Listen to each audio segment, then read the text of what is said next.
மோட்சத்தை வழங்கும் வைகுண்ட ஏகாதசி 10/1/2025. மகாவிஷ்ணுவை வழிபடும் விரதங்களில் முக்கியமானதாக வைகுண்ட ஏகாதசி இருக்கிறது. மார்கழி மாதம் வளர்ப்புறையில் வரும் இந்த ஏகாதசியானது மோட்சத்திற்கான ஏகாதசி என்று போற்றப்படுகிறது. அனைத்து பெருமாள் கோவில்களிலும் வைகுண்ட ஏகாதசி அன்று அதிகாலையில் சொர்க்க வாசல் திறப்பு நடைபெறும். இறைவனை வழிபட்டு இந்த வாசல் வழியாக வெளியே வருபவர்களுக்கு மோட்சம் கிடைக்கும் என்பது ஐதீகம். ஏகாதசி தோன்றிய கதை. முரண் என்ற அசுரன் பலகாலம் தவம் செய்து மிக பெரும் அரிய வரங்களை பெற்றிருந்தான். அந்த சக்தியை கொண்டு தேவர்களையும் முனிவர்களையும் மக்களையும் துன்பத்தில் ஆழ்த்தினான். எனவே முரணை அழிக்க வேண்டும் என்று சகல முனிவர்களும் தேவர்களும் விஷ்ணுவிடம் முறையிட்டனர். அவரும் முரண் முன்பாக தோன்றி அவனோடு கடுமுத்தம் செய்தார். ஆனால் அவனை அழிக்க முடியவில்லை. ஏனெனில் முரண் பெற்றிருந்த வரங்களில் அவனுக்கு பெண்ணால் தான் மரணம் நிகழும் என்பதும் அடங்கும். இதை அறிந்த மகாவிஷ்ணு இனி போர் புரிந்து பயனில்லை என்பதை உணர்ந்தார். எனவே ஹிமாவதி என்னும் குகைக்குள் சென்று யோக நித்திரையில் ஆழ்ந்தார். அவர் நித்திரையில் இருந்த நேரத்தில் அவரை கொல்ல வந்தான் முரண். அப்போது விஷ்ணுவின் உடலில் இருந்து ஒரு அழகான பெண் தோன்றினாள். அவள் முரனுடன் போரிட்டு அவனை எரித்து கொன்றாள். முரனுடன் போரிட்ட விஷ்ணுவிடம் இருந்து 11ஆம் நாள் தோன்றியதால் அந்த பெண் ஏகாதசி என்று அழைக்கப்பட்டாள். அவளிடம் விஷ்ணு, உனக்கு என்ன வரம் வேண்டுமோ அதை கேட்டு பெற்றுக்கொள் என்றார். அப்போது ஏகாதசி முரண் அழிந்த இந்த தினத்தில் யார் உங்களது பெயரை சொல்லி கொண்டாடுகிறார்களோ விரதம் இருக்கிறார்களோ அவர்களுக்கு நீங்கள் மோட்சத்தை தந்துள்ள வேண்டும் என்று கேட்டாள். அதன் காரணமாக ஏகாதசியும் அந்த நாளில் இருக்கும் விரதமும் முக்கியத்துவம் பெற்றுள்ளது. ஏகாதசியின் பெருமை. துர்வாச முனிவருக்கு 1000 சீடர்கள் உண்டு. அவர் தவத்தில் சிறந்தவராக இருந்தார். அவரிடம் இருந்த ஒரே குறை அவருக்கு ஏற்படும் கோபம்தான். அந்த கோபத்தால் அவர் பிரசித்தி பெற்றவராக திகழ்ந்தாலும் அதே கோபம்தான் அவரை சிக்கலிலும் தள்ளி இருக்கிறது. அப்படி ஒரு நிகழ்வுதான் இது. ஒரு முறை துர்வாசர் அம்பரீஷ மகாராஜா ஆளும் தேசத்தை அடைந்தார். அந்த மன்னன் விஷ்ணுவின் மீது அதீத பக்தி கொண்டவர். அவரது அரண்மனையில் தன்னுடைய சீடர்களுடன் வந்து தங்கினார் துர்வாசர். அன்று அம்பரீஷ மகாராஜா ஏகாதசி விரதத்தை கடைபிடித்துக் கொண்டிருந்தார். மறுநாள் காலை துவாதசியில் விரதத்தை பூர்த்தி செய்ய வேண்டும். ஆனால் அந்த நேரத்தில் துர்வாசர் தன் சீடர்களுடன் நதிக்கு நீராட சென்று விட்டார். ஆனால் அன்று காலை துவாதசி பாரணையை முடிக்க வேண்டிய கட்டாயத்தில் அம்பரீஷ மன்னன் இருந்தார். துர்வாச முனிவரின் எண்ணம் வேறாக இருந்தது. அம்பரீஷனுக்கு நம் கோபம் தெரியும். எனவே நாம் உணவருந்தாமல் அவன் துவாதசி பாரணையை முடிக்க மாட்டான். மகாராஜாவாக இருந்தாலும் அவன் நமக்காக காத்திருக்கட்டும் என்று கருதியவர் அரண்மனை திரும்புவதற்கு காலம் தாழ்த்தினார். அம்பரீஷ மகாராஜனோ கலக்கத்தில் இருந்தார். ஏகாதசி விரதத்தை பூர்த்தி செய்யாவிட்டால் இத்தனை ஆண்டு காலமாக கடைபிடித்து வரும் விரதத்தில் தடை ஏற்படுமே என வருந்தினார். இறுதியில் அவர் ஒரு முடிவுக்கு வந்தார். துர்வாச முனிவரும் அவரது சீடர்களும் உணவருந்து முன்பாக நாம் உணவருந்துவது சரியாக இருக்காது. அதே நேரம் துவாதசி பாரணையையும் முடிக்க வேண்டும். எனவே பெருமாளுக்கு சமர்ப்பித்த துளசி தீர்த்தத்தை உட்கொண்டு தன்னுடைய துவாதசி பாரணையை முடித்தார் அம்பரீஷ மகாராஜா. வெகு தாமதமாக வந்த துர்வாசர் துளசி தீர்த்தத்தை உட்கொண்டு அம்பரீஷ மகாராஜா ஏகாதசி விரதத்தை முடித்தது தெரிய வந்ததும் கடும் கோபம் கொண்டார். விருந்தினர்களுக்கு உணவளிக்காமல் நீ எப்படி சாப்பிடலாம்? துளசி தீர்த்தமாக இருந்தாலும் அதை நீ செய்திருக்க கூடாது என்று கடுமையாக கோபப்பட்டவர் தன் தலைமுடியிலிருந்து ஒரு முடியை எடுத்து சில மந்திரங்களை உச்சரித்தார். அது ஒரு பெரிய பூதமாக உருமாறியது. அந்த பூதம் அம்பரீஷ மகாராஜாவை விழுங்க வந்த போது இறைவனின் திருவடிதான் நம்மை காப்பாற்றும் என்பதை உணர்ந்து மகாவிஷ்ணுவின் திருநாமத்தை உச்சரிக்க தொடங்கினார். அப்போது அங்கே மிகப்பெரிய ஒளி பிரவாகம் தோன்றி அதனுள்ளிருந்து சுதர்சன சக்கரம் வெளிப்பட்டது. அது பூதத்தை தன் நெருப்பால் எரித்தது. அதோடு நில்லாமல் மகாவிஷ்ணுவின் பக்தனையே கொல்ல நினைத்த துர்வாசரையும் துரத்தியது. சுதர்சன சக்கரத்திற்கு பயந்து பூலோகம், புவர்லோகம், சுவர்லோகம், மகாலோகம், தபோலோகம், இந்திரலோகம் என்று 7 லோகங்களுக்கும் ஓடிய துர்வாசர் இறுதியாக வைகுண்டம் சென்று நாராயணனின் பாதத்தில் சரணடைந்தார். ஆண்டவனை நாம் மரியாதை குறைவாக நடத்தினால் அந்த பாவத்தை அடியார்களுக்கு செய்யும் தொண்டின் மூலமாக போக்கிக் கொள்ள முடியும். ஆனால் அடியார்களுக்கு கெடுதல் நினைத்தால் அவர்களை ஆண்டவனாலும் காப்பாற்ற முடியாது. எனவே துர்வாசரே, நீ அம்பரீஷ மகாராஜனிடமே சென்று முறையிடு என்றார். துர்வாச முனிவருக்கு வேறு வழி இல்லை. வைகுண்டத்திலிருந்து புறப்பட்ட அவர் அடுத்ததாக நின்ற இடம் அம்பரீஷனின் அரண்மனைதான். அம்பரீஷா, என் ஆணவத்தை பொறுப்பாய். என் தவம் அனைத்தும் உனது ஏகாதசி விரதத்தின் முன் பலனற்று போய்விட்டது. இறைவனின் பக்தனுக்குரிய சக்தியை நான் உணர்ந்து கொண்டேன். சுதர்சன சக்கரம் என்னை துரத்தி வருகிறது. நீதான் என்னை காக்க வேண்டும் என்றார். உடனே அம்பரீஷ மகாராஜா விஷ்ணு பகவானுக்குரிய நாமங்களை உச்சரித்து அவரை நோக்கி தியானம் செய்தார். இதையடுத்து சுதர்சன சக்கரம் விலகி சென்றது. வைகுண்ட ஏகாதசி விரதத்தை மேற்கொள்பவர்கள் அன்றைய தினம் தங்களின் சக்திக்கு ஏற்ற வகையில் ஓம் நமோ பகவதே வாசுதேவாய என்ற மந்திரத்தை 28 முறை அல்லது 54 முறை அல்லது 108 முறை ஜபித்து வந்தால் நினைத்த காரியம் நிறைவேறும். விரதம் இருப்பது எப்படி? ஏகாதசி விரதம் அனுஷ்டிப்பவர்கள் அன்று முழுவதும் உணவு சாப்பிடாமல் உபவாசம் இருக்க வேண்டும். ஏகாதசிக்கு மறுநாள் துவாதசி அன்று உணவு உண்ண வேண்டும். ஏகாதசி விரதம் இருப்பவர்கள் அன்றைய தினம் தண்ணீர் கூட பருகக்கூடாது. ஆரோக்கிய குறைபாடு உள்ளவர்கள், வயதானவர்கள், சிறுவர்களுக்கு இதிலிருந்து விலக்கு உண்டு. அத்தகையவர்கள் பால், பழம், நீர், பழச்சாறு, கிழங்கு வகைகள், உப்பில்லாத சில உணவுகள், வேக வைத்த உணவுகளை எடுத்துக்கொள்ளலாம். இதனால் உபவாசத்திற்கு எந்த பாதிப்பும் வராது. மேலும் உபவாசத்தின் பொழுது ஆரோக்கிய குறைவு உள்ளவர்கள் மருந்துகளை கட்டாயம் எடுத்துக்கொள்ளலாம். இந்த உடம்பே எல்லா தர்மங்களை கடைபிடிப்பதற்கும் சாதனம் என்பதால் உடலை பாதுகாக்கும் விஷயத்தில் கவனமாக இருக்க வேண்டும். ஒருவரால் ஏகாதசி விரதத்தை கடைபிடிக்க முடியவில்லை என்றால் அவருக்காக மற்றவர்கள் சங்கல்பம் செய்து அந்த விரதத்தை கடைபிடிக்கலாம். அந்த பலன் ஏகாதசி விரதம் யாருக்காக இருக்கிறோமோ அவருக்கு போய் சேரும். கணவனுக்காக மனைவி கடைபிடிக்கலாம், மனைவிக்காக கணவன் கடைபிடிக்கலாம், தந்தைக்காக மகன் கடைபிடிக்கலாம், குருவுக்காக சீடன் கடைபிடிக்கலாம். ஏகாதசி அன்று எதுவும் சாப்பிடாமல் விரதம் இருந்து அன்று இரவு கண் விழித்து பகவானின் பெருமைகளை பாடுவார்கள், புராணங்களை படிப்பார்கள், ஸ்லோகங்களை சொல்வார்கள். பாரம்பரியமாக பரமபதம் என்னும் விளையாட்டு அன்று விளையாடும் வழக்கம் உண்டு. அதில் ஒவ்வொரு கட்டமாக தாண்டி வைகுண்டத்தை அடைவதாக அந்த விளையாட்டின் தாற்பயம். தீட்டு காலங்களில் கூட, அதாவது குழந்தை பிறந்த வீடாக இருந்தாலும், யாராவது இறந்த தீட்டு இருந்தாலும் மற்ற விரதங்களை அனுஷ்டிக்க கூடாது என்று சொல்லப்படும். ஆனால் ஏகாதசி விரதத்தை தீட்டு காலங்களிலும் கடைபிடிக்கலாம் என்பதுதான் அந்த விரதத்தின் சிறப்பு. ஏகாதசிக்கு மறுநாள் வரக்கூடியது துவாதசி திதி. இது பஞ்சாங்கத்தில் ஹரிவாசரம் என போடப்பட்டிருக்கும். துவாதசி ஆரம்பத்தில் முன் 4 நாளிகை பின் 4 நாளிகை என இதை கணக்கிடுவார்கள். பஞ்சாங்கத்தில் போட்டுள்ள அந்த ஹரிவாசரம் நேரம் வரை ஏகாதசி விரதமானது அனுஷ்டிக்கப்பட வேண்டும் என சாஸ்திரங்கள் சொல்கின்றன. எனவே ஏகாதசி உபவாசம் இருப்பவர்கள் அதுவரை ஏகாதசி உபவாசத்தை தொடர வேண்டும். அதன் பிறகுதான் துவாதசி பாரணை, அதாவது உணவு உண்ணுதல் செய்ய வேண்டும். துவாதசி அன்று உணவில் நெல்லிக்காய் மற்றும் அகத்திக்கீரையை கண்டிப்பாக சேர்க்க வேண்டும். முக்தி தரும் சொர்க்கவாசல். பிரளய காலம் ஒன்றில் எங்கும் தண்ணீராக காட்சியளித்தது. அதில் விஷ்ணு பகவான் யோக நித்திரையில் இருந்தார். அப்பொழுது அவரது காதில் இருந்து மது கைடபர் என்ற 2 அசுரர்கள் தோன்றினர். அவர்கள் 1000 வருடம் கடும் தவம் செய்து அற்புதமான சக்திகளை பெற்றனர். அந்த நேரத்தில் மீண்டும் இந்த உலகத்தில் உயிர்களை தோற்றுவிக்க பிரம்மன் அங்கு வந்து சேர்ந்தார். அவரை பார்த்த மது கைடபர் 2 எங்களுடன் போருக்கு வா என்று பிரம்மனை அழைத்தனர்.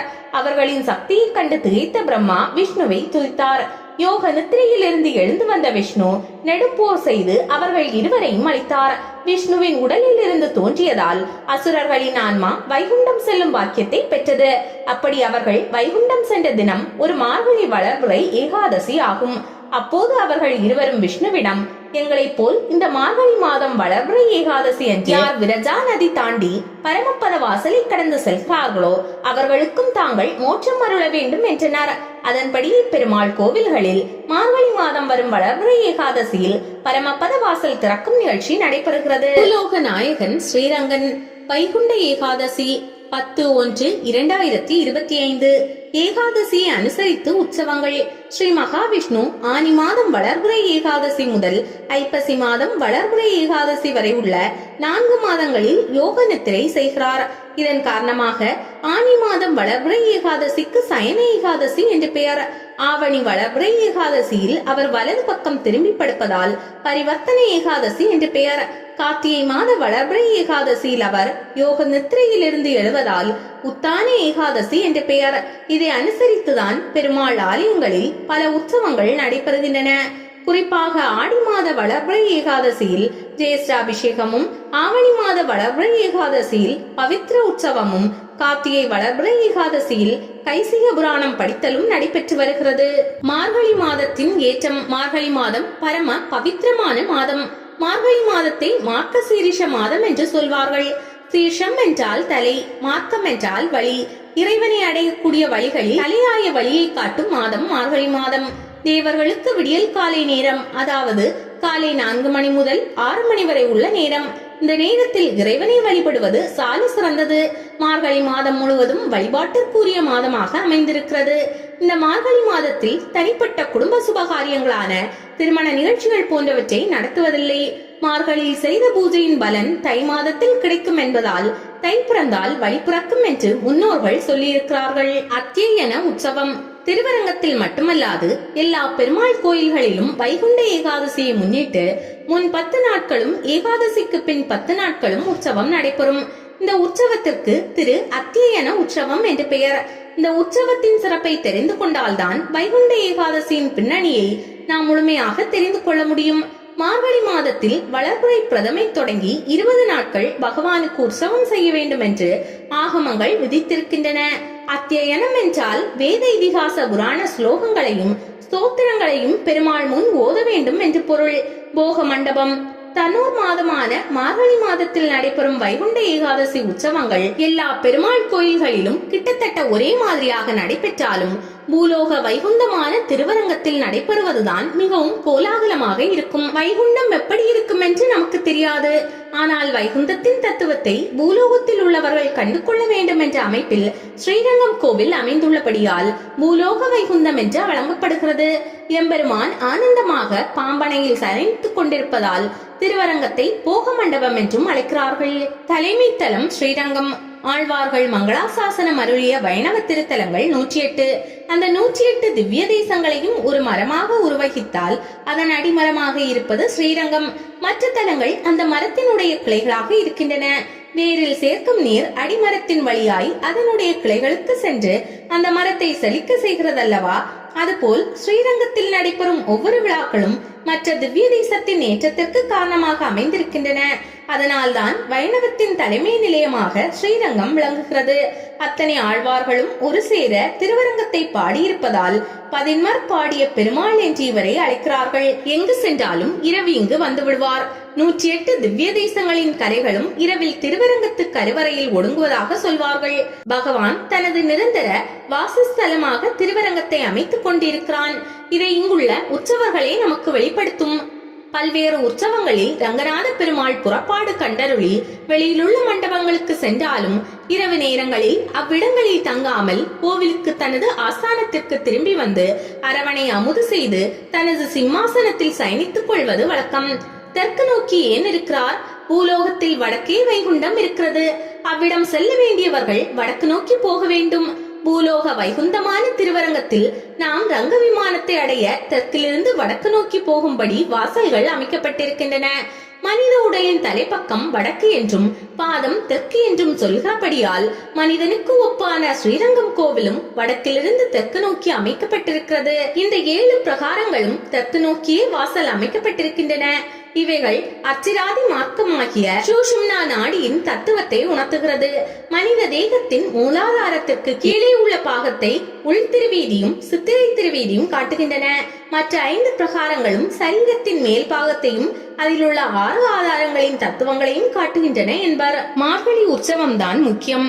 திருவரங்கநாதனுக்கு 365 நாட்களும் ஏதேனும் ஒரு உற்சவம் நடந்து கொண்டுதான் இருக்கும். இந்த உற்சவங்களை தினசரி உற்சவங்கள், பருவ உற்சவங்கள், மகோற்சவங்கள், வருடாந்திர உற்சவங்கள் என்று பல வகைகளாக பிரித்து நடத்துவார்கள். எந்த கோயிலாக இருந்தாலும் பெரிய உற்சவம் என்று சொல்லப்படும் பிரம்மோற்சவம் தான் மிக சிறப்பான உற்சவமாக கருதப்படும். ஆனால் திருவரங்கநாதன் சன்னதியில் மார்கழி மாதத்தில் தமிழ் மொழிக்கு பிரதானமாக ஆழ்வார்களின் பாசுரங்களுக்கு முக்கியத்துவம் கொடுத்து நடத்தப்படும் திருமொழி திருவாய்மொழி திருநாள் உற்சவம் தான் மிக முக்கியமாக கருதப்படும். இந்த உற்சவங்கள் பகல் 10 ராப்பத்து வைகுண்ட ஏகாதசி திருநாள் என்று அழைக்கப்படுகின்றன. திருமங்கை ஆழ்வார்தான் காரணம். திருவரங்கநாதர் கோயில் மிக பழமையானது. ஆதியில் சத்தியலோகத்தில் பிரம்மா பூஜித்தது. பிறகு இஷ்வாகு மன்னர்களின் குலத்தனமாக அயோத்திக்கு வந்து சேர்ந்தார். அங்கு ஸ்ரீராமரால் பூஜிக்கப்பட்டார். அதனால் வைணவ மரபில் ஸ்ரீராமரை பெருமாள் என்றும் திருவரங்கநாதனை பெரிய பெருமாள் என்றும் அழைக்கும் மரபு வந்தது. ஸ்ரீராமரிடமிருந்து பட்டாபிஷேகத்தின் போது விபீஷண ஆழ்வார் பரிசாக பெற்று இலங்கைக்கு எடுத்து போக பிரயத்தனப்பட்டார். ஆனால் திருவரங்கநாதன் காவிரி கரையிலே தற்போதுள்ள இடத்தில் தங்கிவிட்டதாக தலவரலாறு. அதற்கு பிறகு ஆழ்வார்கள் அவதரித்து பாசுரங்களால் இறைவனை போற்றி பாடினார். 12 ஆழ்வார்களில் கடைசி ஆழ்வார் திருமங்கை ஆழ்வார்தான் தற்போது உள்ள உற்சவத்திற்கு காரணம் ஆவார். திரு நெடுந்தாண்டகமே காரணம். திருமங்கை ஆழ்வாருக்கு தமக்கு முன் தோன்றிய ஆழ்வார்களின் பாசுரங்களில் ஈடுபாடு அதிகம். குறிப்பாக நம்மாழ்வாரின் 4 பிரபந்தங்களின் தத்துவ பொருட்களை எப்பொழுதும் தியானித்துக் கொண்டு இருப்பார். அந்த 4 பிரபந்தங்கள் விளக்கமாக 6 அங்கங்களை 6 பிரபந்தங்களாக அருள் செய்தார். அந்த பிரபந்தங்கள் பெரிய திருமொழி, திருவெழுக்கூற்றிகை, சிறிய திருமடல், பெரிய திருமடல், திரு குறுந்தாண்டகம், திரு நெடுந்தாண்டகம். இந்த 6 பிரபந்தங்களுக்கு இணையான பிரபந்தங்கள் இல்லை என்று சொல்லலாம். இவைகள் ஆசுகவி, சித்திரக்கவி, மதுரக்கவி, வித்தாரக்கவி என்று 4 வகை கவிகள் பாடப்பட்டதால் திருமங்கை ஆழ்வாரை 4 கவி பெருமாள் என்று போற்றுவார்கள். அதில் அவர் கடைசியாக எழுதிய பிரபந்தம் திரு நெடுந்தாண்டகம். இப்பொழுது உள்ள வைகுண்ட ஏகாதசி உற்சவம் தோன்றுவதற்கு இந்த பிரபந்தமே காரணமாக அமைந்தது. பெருமாளே உகந்து ஏற்ற உற்சவம். திருவரங்கத்தில் திரு கார்த்திகை மகாட்சவம் நடந்து கொண்டிருந்தது. திருமங்கை ஆழ்வார் அன்றைய தினம் அதிக உற்சாகத்துடன் தாம் இயற்றிய திரு நெடுந்தாண்டகத்தை ஸ்ரீரங்கநாதனுக்கு எதிரில் தேவகானத்தில் அதி அற்புதமாக அபிநயித்து பாடினார். அர்ச்சா திருமேனியில் அதை செவி குளிர கேட்டுக்கொண்டிருந்த ஸ்ரீரங்கநாத பெருமாள் மிகவும் மகிழ்ந்து அர்ச்சகர் மூலம் ஆவேசித்து ஆழ்வாருக்கு என்ன செய்ய வேண்டும் என்று கேட்க திருமங்கை ஆழ்வார் நம்மாழ்வார் திருவாய்மொழியை வேத சாமியம் கொடுத்து கேட்டு அருள வேண்டும் என்று பிரார்த்தித்தார். திருமங்கை ஆழ்வாரின் பிரார்த்தனையை ஸ்ரீரங்கநாதன் ஏற்றுக்கொண்டு வடமொழி வேதத்திற்கு இணையாக தமிழ் வேதத்தையும் கேட்டருள இசைந்தார். திருவரங்க பெருமாளே இசைந்து ஏற்றுக்கொண்ட உற்சவம் தான் இந்த வைகுண்ட ஏகாதசி உற்சவம். அரையர் சேவை. திருவரங்கத்தில் திரு நெடுந்தாண்டகம் என்பது மார்கழி மாதம் அமாவாசை இரவு நடக்கும் உற்சவம். அதற்கு அடுத்த நாள் பகல் 10 தொடங்கும். திரு கார்த்திகைக்கு பிறகு இந்த உற்சவம் தொடங்கும் நாள் வரை பெருமாளுக்கு மற்ற உற்சவங்கள் நிறுத்தப்படும். நித்திய உற்சவம் மட்டும் நடக்கும். அமாவாசை என்று பெருமாளுக்கு திருமஞ்சனம் யாதும் நடக்காது. அமாவாசை என்று சாயங்காலம் பெருமாளுக்கு மாலை சாத்தி பாலெண்ணம் படையல் நடக்கும். பிறகு கற்பக்கிரகம் சாத்தப்படும். சன்னதி வாசலில் திரை போடப்படும். அரையர்கள் அவர்களுக்கான பட்டுக்குள்ளாய் தரித்து கொண்டு தாளத்தோடு திரு நெடுந்தாண்டகம் வியாக்கியானத்தோடு பெருமாளுக்கு முன் பாடுவார்கள். அடுத்த நாள் பகல் 10 திருப்பல்லாண்டு தொடக்கம் ஆகும். மோகினி அவதாரம். பகல் 10 10ஆம் திருநாள் மோகினி அவதாரம். மோகினி அவதாரம் என்று பொதுமக்கள் சொன்னாலும் வைணவர்கள் இதனை நாச்சியார் திருக்கோலம் என்பார்கள். பெருமான் அதி அற்புதமாக நாச்சியாராக அலங்கரித்துக் கொண்டு கருட மண்டபம் வந்து காட்சியளிப்பார். திருப்பாற்கடலை கடைந்தது மார்கழி வளர்வரை தசமி என்று நடந்ததாக சொல்வார்கள். அப்பொழுது மோகினி அவதாரம் எடுத்து தேவர்களுக்கு அமுதத்தை பங்கிட்டு தந்தார். அதனை கடைபிடிப்பதாக ஒரு வரலாறு. திருமங்கை ஆழ்வார் பெருமாளிடம் நாயகி பாவத்தில் கல்வன் கொல் என்று பாடினார். தன்னை பெண்ணாக திருமங்கை ஆழ்வார் அந்த பாசுரத்தில் பாவித்துக் கொண்டு பாடியதை பெருமாளை அனுசரிப்பதாக சொல்வார்கள். இது எப்படியாயினும் பெண்பட்டு உடுத்தி ஒய்யாரமாக காட்சி தரும் இந்த மோகினி அலங்காரத்தை காண கண்கோடி வேண்டும். பரமபத வாசல். தனுர் மாத வளர்பிறை ஏகாதசி என்று காலை பரமபத வாசல் திறக்கும். இதற்கு திருவாசல் என்று பெயர். ஒரு காலத்தில் மது கைடவர் என்ற 2 அசுரர்கள் பிரம்மாவிடமிருந்து வேதத்தை அபகரித்துக் கொண்டு சென்றார்கள். திருமால் குதிரை முகத்துடன் ஹைக்ரீவராக அவதரித்தார். அசுரர்களோடு சண்டை போட்டு வேதங்களை மீட்டு பிரம்மாவிடம் ஒப்படைத்தார். மகாவிஷ்ணுவின் திருக்கரத்தால் மரணம் தழுவும் போது தங்களுக்கு முக்தி அளிக்குமாறு பிரார்த்தித்தனர். அவர்களிடம் மார்கழி மாதம் வளர்பிறை ஏகாதசி என்று பரமபதம் அளிக்கிறேன் என்று வாக்களித்தார். அதே போலவே மார்கழி மாதம் வளர்பிறை ஏகாதசி என்று பரமபதத்தின் வடக்கு வாசல் திறந்து அவர்களை பரமபதத்திற்கு அழைத்து சென்றார் என்பது புராண கதை. வைகுண்ட மாநகரின் வடக்கு வாசலுக்கு பரமபத வாசல் என்று பெயர். அந்த திருவாசல் வழியே அசுரர்களை அழைத்து சென்ற ஏகாதசி வைகுண்ட ஏகாதசி. எல்லா கோயில்களிலும் சொர்க்கவாசல். பெரும்பாலான கோயில்களில் வடக்கு பகுதியில் பரமபத வாசல் இருக்கும். மற்ற நாட்களில் அந்த வடக்கு வாசல் சாத்தப்பட்டு இருக்கும். மார்கழி வளர்பிறை ஏகாதசியான வைகுண்ட ஏகாதசி நாள் என்று அந்த வாசல் திறக்கும். இதனை சொர்க்க வாசல் திறப்பு என்று அழைப்பார்கள். அன்று யாரெல்லாம் காலையில் நீராடி எம்பெருமானி அந்த வாசல் வழியாக சென்று பக்தியோடு விரதமிருந்து சேவிக்கிறார்களோ அவர்கள் வாழ்வாங்கு வாழ்ந்து வாழ்க்கைக்கு பின் முக்தி அடைவார்கள் என்பது ஐதீகம். திருக்கைத்தல சேவை வேடுபறை உற்சவம். வைகுண்ட ஏகாதசி முடிந்து பரமபத வாசல் திறந்த பிறகு ராப்பத்து உற்சவம் 10 நாட்கள் நடைபெறும். அப்பொழுது ஒவ்வொரு நாளும் இரவில் திருவாய்மொழி சேவிக்கப்படும்.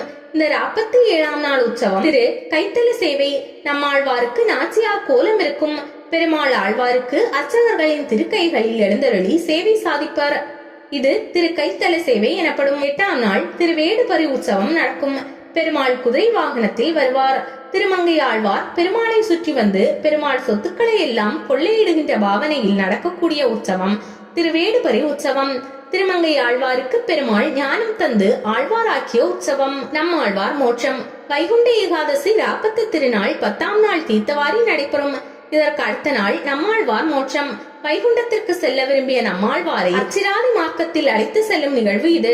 வைகுண்டம் செல்லும் ஜீவாத்மா பெறும் சிறப்பினை சாந்தோக்கியத்தில் சொல்லிய முறையில் இந்த உற்சவம் நடக்கும். நம்மாழ்வாரை அர்ச்சக சுவாமிகள் கையில் எழுந்தருள பண்ணிக்கொண்டு பெருமாளிடம் போவார்கள். நம்மாழ்வாரை பெருமாள் திருவடியில் கொண்டு போய் வைப்பார்கள். திரு துளாயால் ஆழ்வார் திருமேனியை மூடி விடுவார். அப்பொழுது திருவாய்மொழி சாற்று பாசுரங்கள் சேவிக்கப்படும். பிறகு திருவாராதனம் நடக்கும். நம்மாழ்வாருக்கு மாலை பரிவட்டம் முதலிய உபசாரங்கள் நடக்கும். பின்பு நம்மாழ்வாரை மறுபடியும் கையில் எழுந்தருள செய்து அவருடைய சன்னதிக்கு செல்வார்கள். இதற்கு பிறகு இயல்பாக சாற்று முறை இருக்கிறது. இதோடு வைகுண்ட ஏகாதசி உற்சவம் நிறைவு பெறும். ஸ்ரீரங்கநாதனின் பாதம் வந்தனம் செய்யுங்கள். ராப்பத்தும் ரங்கநாதரும். கார்த்திகை திருநாளன்று திருமங்கையாழ்வார் ஒரு முறை திருவரங்கத்திற்கு எழுந்தருள்கிறார். அங்கு பள்ளி கொண்டிருக்கும் ரங்கநாதரை உள்ளம் குளிர கண்ணீர் பெருகி பெருமானை பிரார்த்தனை செய்கிறார். கார்த்திகை திருநாளன்று அழுது தொழுது பெருமானை விண்ணப்பம் செய்து பாடி பெருமானை மகிழ்விக்கிறார். பள்ளி கொண்ட பெருமான் குளிர்ந்து, அப்பா திருமங்கை ஆழ்வா, உன்னுடைய பாசுரங்கள் எல்லாம் எனக்கு மிகவும் பிரியமாக இருக்கிறது, எனக்கு மகிழ்ச்சியை தருகிறது. உன்னுடைய ஆராதனையை மிகவும் விரும்பி ஏற்றுக்கொள்கிறேன். உனக்கு ஏதாவது வரம் தர வேண்டும் என்று நினைக்கிறேன். உனக்கு என்ன வரம் வேண்டுமோ கேள் என்று பள்ளி கொண்ட பெருமாள் கேட்கிறார். அதற்குடனே திருமங்கையாழ்வார் கூறுகிறார், ஆமாம் சுவாமி, உங்களிடத்தில் ஒரு விண்ணப்பம் கேட்க வேண்டும் என்றுதான் நானும் திருவரங்கத்திற்கு வந்திருக்கிறேன் என்கிறார். நீ கேட்டு நான் செய்யாமல் இருப்பேனா? நீ என் மீது கொண்ட அளவற்ற அன்பும் பாசமும் எனக்கு மட்டுமல்லாது இந்த உலகத்துக்கே தெரியும் அல்லவா? கொள்ளை அடித்து நான் கோயில் கொண்டிருக்கும் இடத்தை காட்டினாய் அல்லவா? பழிப்பறை செய்தேனும் பெருமானுக்கு திருப்பணி செய்தாக வேண்டும் என்ற வைராக்கியத்தோடு வாழ்ந்தவர் நீ அல்லவா? ஆகையால் என்ன விண்ணப்பம் என்று கேள் என்கிறார். பள்ளி கொண்ட பெருமாள் ரங்கநாதர். பெருமாளே, இந்த 4000 திவ்ய பிரபந்தத்தில் நம்மாழ்வார் அருளி செய்த 1000 பாசுரங்களும் அமுதத்திலும் அமுதமானவை. அந்த 1000 பாசுரங்களையும் விண்ணப்பம் செய்ய வேண்டும் சுவாமி. வருடந்தோறும் நீங்கள் அதை கேட்டு மகிழ வேண்டும் சுவாமி என்று திருமங்கையாழ்வார் கைகளை கூப்பி கொஞ்சம் குரலில் கேட்கிறார். அடடே, என்ன ஒரு பெருந்தன்மை பாருங்கள்! திருமங்கையாழ்வாருக்கு தான் எழுதிய பாசுரங்களை தினமும் பெருமாள் கேட்க வேண்டும் என்று வரம் கேட்காமல் நம்மாழ்வார் அருளிய பாசுரங்களை பெருமாள் கேட்க வேண்டும் என்று வரம் கேட்கிறார். பாசுரங்களை கேட்பதில் எனக்கு அலாதி பிரியம் உண்டு. கேட்பதற்கு நான் தயாராக இருக்கிறேன். ஆனால் அதை கேட்பதற்கென்று ஒரு நாள் வேண்டுமல்லவா? அந்த நாள் எந்த நாள்? அதையும் நீயே சொல் என்கிறார் பெருமாள். பெருமாள் இப்படி ஒரு கேள்வியை நம்மிடத்தில் கேட்பார் என்று சற்றும் எதிர்பாராத நம்மாழ்வார் பாசுரங்களை பெருமாள் கேட்க சிறந்த நாள் ஒன்றை யோசிக்க ஆரம்பிக்கிறார். யோசித்து பகவானிடத்தில், சுவாமி, மார்கழி மாதத்தில் ஏகாதசிக்கு பிறகு வரும் 10 நாட்களை கணக்கீடு செய்து நாள் ஒன்றுக்கு 100 பாடல்கள் வீதம் 10 நாட்களில் 1000 பாடல்களை நீர் கேட்டு விடலாம். உமக்கும் சிரமம் இருக்காது, பாசுரம் சொல்பவருக்கும் சிரமம் இருக்காது என்று சொன்னார். ஹோ, ரொம்ப நன்றாக இருக்கின்றதே. இந்த பாசுரம் நடைமுறைக்கு ஏதாவது பெயர் வைப்போம் என்று பள்ளி கொண்டவன் கூற, வைக்கலாமே, ராப்பத்து என்று பெயர் வைப்போம். ஆக 100 பாசுரங்களாக கேட்டு மகிழ வேண்டும் சுவாமி என்று விண்ணப்பம் செய்கிறார் திருமங்கை ஆழ்வார். திருவரங்கநாதனும் அதனை ஏற்றுக்கொண்டு உன் விருப்பப்படியே செய்ய கடவுது என வரம் தருகிறார். அப்படி திருமங்கை ஆழ்வாரால் தொடங்கப்பட்டதுதான் ராப்பத்து. பகல் 10ம் நாதமுனியும். இன்னொரு சம்பவமும் நிகழ்கிறது. நாதமுனிகளும் ரங்கநாதரை வழிபாடு செய்கிறார். அந்த சமயத்தில் ராப்பத்து நடைபெற்றுக் கொண்டிருக்கிறது. சுவாமி, இந்த ராப்பத்து கேட்டு விண்ணப்பம் செய்கிறாயே, அதே போல் இன்னும் 2000 பாசுரங்களுக்கு மேலே இருக்கின்றதே. 4000 திவ்ய பிரபந்தத்தில் நீர் 1000 பாசுரங்களை மட்டும்தான் கேட்கிறாய். கிட்டத்தட்ட அனைத்து பாசுரங்களையும் கேட்பதற்கு ஒரு கருணை காட்டக்கூடாதா? என்று நாதமுனிகளும் பெருமாளிடத்தில் விண்ணப்பம் விடுகிறார். அப்போது நாதமுனிகளிடத்தில் எப்படி கேட்பது என்று கேட்கிறார். ஏற்கனவே திருமங்கையாழ்வார் ராப்பத்தி என்று பெயர் வைத்து விட்டார். 2000 பாசுரங்களை கேட்க வேண்டும் என்கின்ற எண்ணமும் ஆசையும் எனக்குள்ளும் இருக்கிறது. 4000ஐயும் நான் கேட்க வேண்டும் என்றுதான் விருப்பப்படுகிறேன். அதற்கு நீயே ஒரு வழி சொல் என்கிறார் பெருமாள். ஏகாதசிக்கு பிறகு வரும் 10 நாட்கள் திருமங்கையாழ்வார் சொன்னபடி பாசுரங்கள் நடைபெறட்டும். நாம் ஏகாதசிக்கு வரும் முதல் 10 நாட்களை எடுத்துக்கொள்வோம். அதற்கு பகல் 10 என்று பெயர் வைப்போம். பகல் 10 ராப்பத்து சமயங்களில் கிட்டத்தட்ட பாசுரங்கள் அனைத்தையும் விண்ணப்பம் செய்வதற்கு அருள் புரிய வேண்டும் என்கிறார் நாதமுனி. சுவாமியும் அதை ஏற்றுக்கொள்கிறார். அப்படிதான் ஆரம்பமாகிறது பகல் 10 ராப்பத்து. தற்போது ஸ்ரீரங்கத்தில் பகல் 10 நடைபெற்றுக் கொண்டிருக்கிறது.